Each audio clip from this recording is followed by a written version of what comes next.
Hello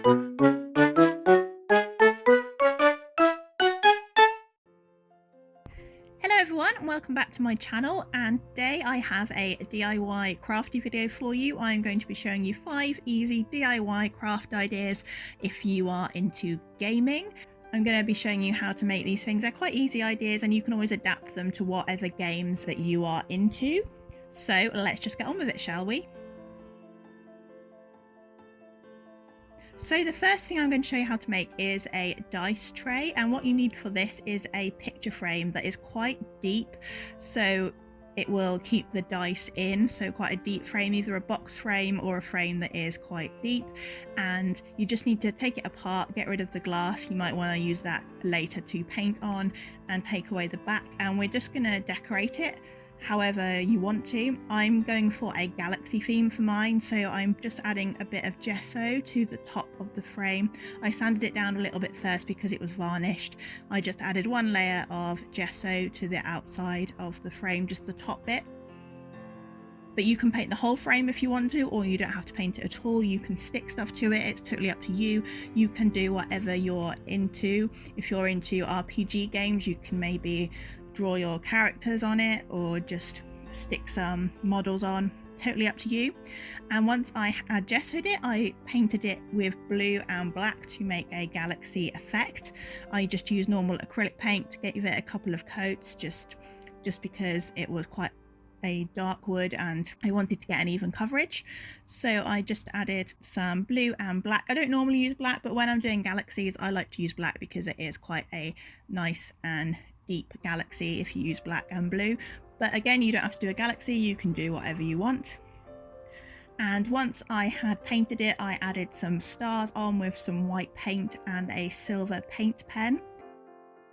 And for the back of the frame, you just need to attach a bit of felt to the back like I've done here. I used a glue gun and then just pop the frame back into place. I also removed the bit that stands up, if that makes sense, the bit of the frame that moves and stands up, and I just sanded that down and stuck the felt to that side before popping it back in. And here I am just adding the stars. I also added stars to the felt, but I wasn't sure that worked, and I almost redid it, but I didn't in the end because I thought it did add to the galaxy effect, but I'm not sure whether it was the best choice, but never mind, it still functions. And once you have decorated your frame, added your piece of felt, you will be ready to use it to keep your dice in place when you're playing games. You can play board games or when you're doing an RPG game, because sometimes it's annoying when your dice fall onto the floor and you don't know what number it is and you have to re-roll.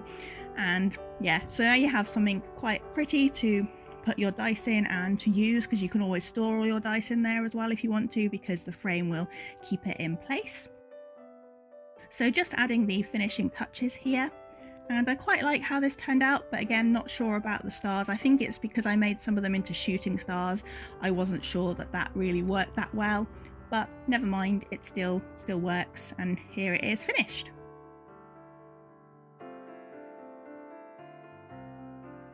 So now I'm going to make some Minecraft keychains, and I'm using my perler beads or hammer beads for this, and I apologise that they are not all sorted into colours. I really do need to get around to doing that because it is quite upsetting and frustrating to look for all the colours, but I do have them sort of organised. But anyway, I'm using my perler or hammer beads to create lots of different things from Minecraft. I've really got into Minecraft lately and I'm really enjoying it. And I just thought it would be a good thing to do with hammer beads because Minecraft is very pixelated, so it works really well. So I've done quite a few things. I've done a diamond sword, a gold helmet, a spade, a pig, a bit of dirt, a creeper, which are so annoying. Every time I finish my castle I get a creeper blowing it up, and it's just really frustrating. But I had to do a creeper because it's iconic. I'm also doing a diamond. I also did a book, and what else did I do? You'll see anyway. I did some redstone. That looks really cool. But yeah, you can do whatever you like, and you don't have to do Minecraft if you're not into Minecraft. You can make Pokemon. They work really well as well with perler beads. I've done that in the past. once you have finished your designs, you just need to iron them with a bit of greaseproof or iron paper over the top. There's me ironing my sheep, and I also have a book there as well. Just be very careful when you're ironing, and this is the bit that I really fail at. My ironing is really not that great, and from a distance on camera these don't look too bad, but when they're a bit close up they're not the most evenly ironed. But I guess it's all practice. You just have to iron them evenly like I'm trying to do here. But yeah, ironing is not my special skill. So once you have completely ironed them, you just need to peel them off of the greaseproof paper and off your pegboard, and you just need to remember to be patient and wait for them to cool down. I don't always do this, and if you do it too quickly they'll just fall apart. But once you have finished, you just need to attach them to a keyring, and the great part of having these beads is that there's already a hole in. But if you have melted them too much, you can just poke a pin through and you will get a hole again, and you just then attach them to the jump ring of a keychain. And if you don't want to attach to a keychain, that's fine, you can just use them to decorate with whatever you want. You can just put them up on your desk, or maybe make bigger ones to make as coasters. And again, you could do this with Pokemon or your favorite characters from another game. It doesn't have to be Minecraft, and you can easily Google patterns for hammer beads, especially Minecraft. So these are all my keyrings that I made, and here is me punching a creeper because they are the most annoying things ever. So the next idea I have for you is plushies, and for this you just need some felt. And to draw out your shape, I am drawing a Gengar and cutting it out. I folded a piece of felt in half so I would get the exact same shape, because I didn't really want to do a pattern on a separate piece of paper. Then you need to cut out some features, so I've cut out some red eyes and a white mouth, and then I use a glue gun for this part because my sewing is really bad. But if you are a more experienced sewer, you can always sew, that's absolutely fine. And yeah, just use a glue gun to attach the features onto one side of your character. You don't have to do Pokemon, you can do whatever game you're playing. And then you need to pin the two pieces of felt together, the front and the back, and sew all the way around, but leave a little gap. So for the Gengar, I left the hair free. I didn't sew the hair together straight away, I just sewed all the way around. And sewing, like ironing, isn't my strength, but I decided to sew rather than glue because I quite like the sewn effect, the hand sewn effect. It gives it a little bit of character, let's say. And once I had sewn it together, I use cotton wool to stuff plushies, which probably isn't the best thing, but I don't have any stuffing. And if you do use cotton wool, you just have to remember to unravel it and break it, otherwise it can be a little bit lumpy. It's probably not the best thing to use for a long-term thing if you're selling it, but if you're just making it for you, that you just want to put it up in your office or in your bedroom, it does the job. And probably wouldn't wash it with cotton wool inside it either. But like I said, it works really well. And once you are happy that he is fully stuffed, you then can close up the top of your plushie with some more sewing like I'm doing here. And again, you don't have to do Pokemon. I just really wanted a Gengar plushie. Didn't want to buy one, so I thought I'd make one. I also did my favourite character from Animal Crossing, who is Bunny. She is in my village and she is just so adorable. We are best buddies now. She gave me her photo. It's official. And she is just so cute. Did it exactly the same as I did the Gengar, but I used a Sharpie to draw it on the mouth, where I could have probably sewn it. It probably would have looked better if I'd done an embroidery / sewn mouth. But yeah, here is Bunny, just stuffing the bunny right now, and then I'll just need to close her up and then she will be done also. But again, you can do whatever characters you want. You can even do your avatar from your gaming, like I have done here with my friend Hybrid, that is the BLT. So yeah, have a go at making your own plushie. So the next idea I have for you is to decorate a notebook with a gaming pattern.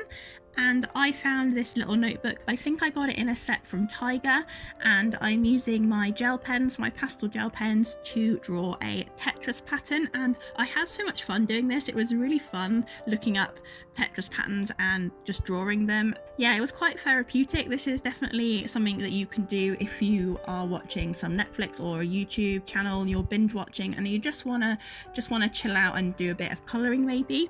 I just did a random pattern. I know that there are 2 completed lines at the bottom and technically they wouldn't be there, but shh, it's fine. It's artistic license, okay? It just looks better if it slowly, gradually comes away, if that makes sense. You've got more compact at the bottom and then some blocks just falling from the top, and that's really it. You can draw whatever game you like. It's up to you, whatever game. You just decorate a notebook with your favorite game, or just a retro game like I did.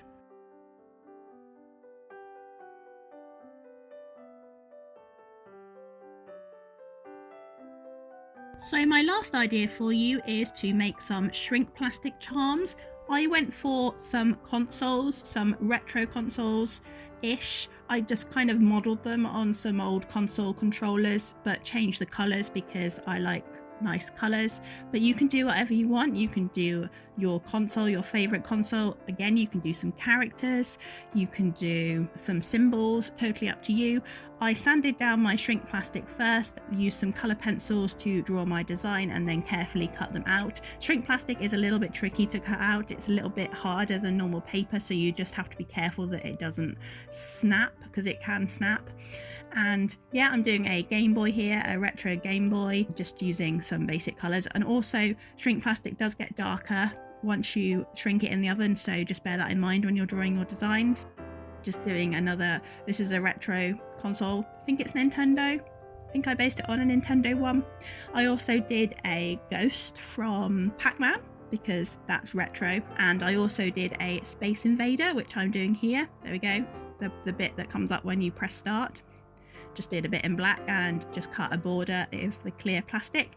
And once I had all of my charms ready, I punched a hole in them before I put them in the oven, and then I followed the instructions on my shrink plastic and put them in the oven, and then they shrunk like this, and they shrink and get thicker.